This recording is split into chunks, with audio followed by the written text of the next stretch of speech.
코로나는 누구나 모두 걸린 게 아닌 듯하다. 대표적으로 손흥민이 그 예가 아닐까 한다.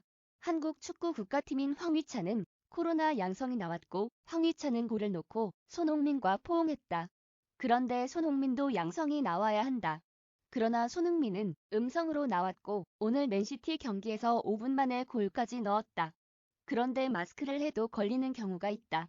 이처럼 마스크가 완벽한 것도 아니며 마스크 하지 않았다고 모두가 코로나 걸리는 것도 아니다.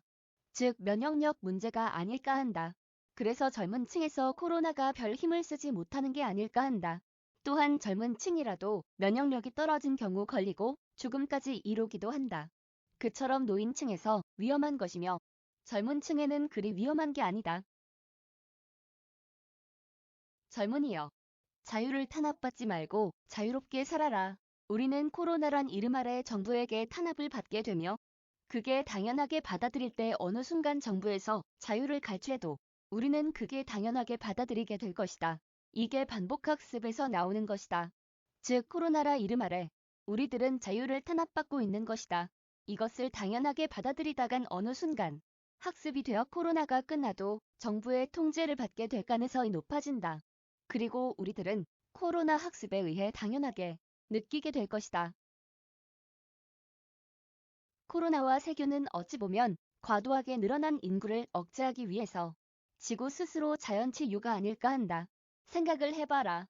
인구가 너무 많다. 그로 인하여 식량을 확보하기 위해서 산림을 없애고 밭으로 일군다. 그렇게 탄소를 잡아주는 산림이 사라지게 되면서 온난화가 발생하게 된 원인이다. 또한 사람의 수가 늘어난 만큼 자동차와 공장 등 각종 탄소를 배출하게 된다. 또한 인류는 어느 시점에 자연으로 돌아가야 한다. 그런데 인류의 생명력은 점점 길어져 100세는 기본이 되며 150세까지 살 가능성이 높아졌다.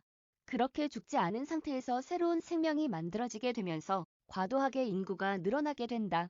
그래서 지구는 스스로 치유하기 위해서 새로운 세균을 만들어내는 게 아닐까 한다.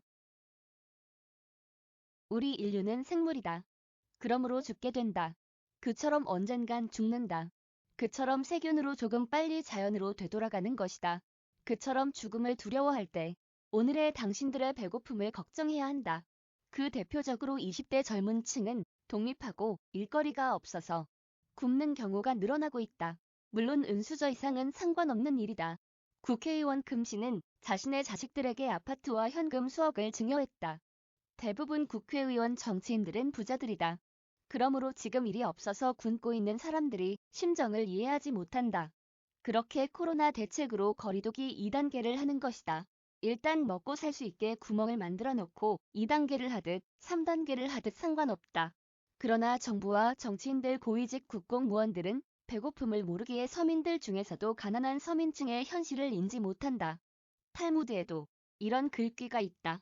굴뚝 청소부는 자신의 얼굴이 더러운 것을 모른다고. 그처럼 연봉이 높고 재산이 있는 정치인들의 입장에선 지금 굶고 있는 당신들의 심정을 알 리가 없다.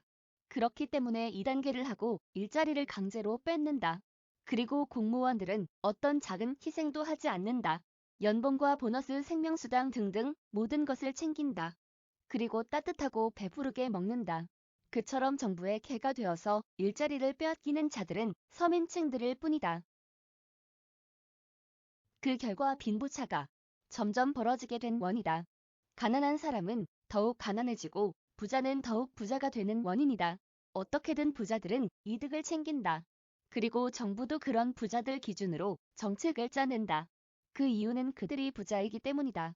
자신의 입장으로 판단하는 데서 나오는 결과물이다. 그렇게 생활고를 이기지 못하고 범죄의 길로 빠져들게 된다. 그처럼 코로나 지원금도 받는 자들만 받는다. 그게 지금 정부 정책이다.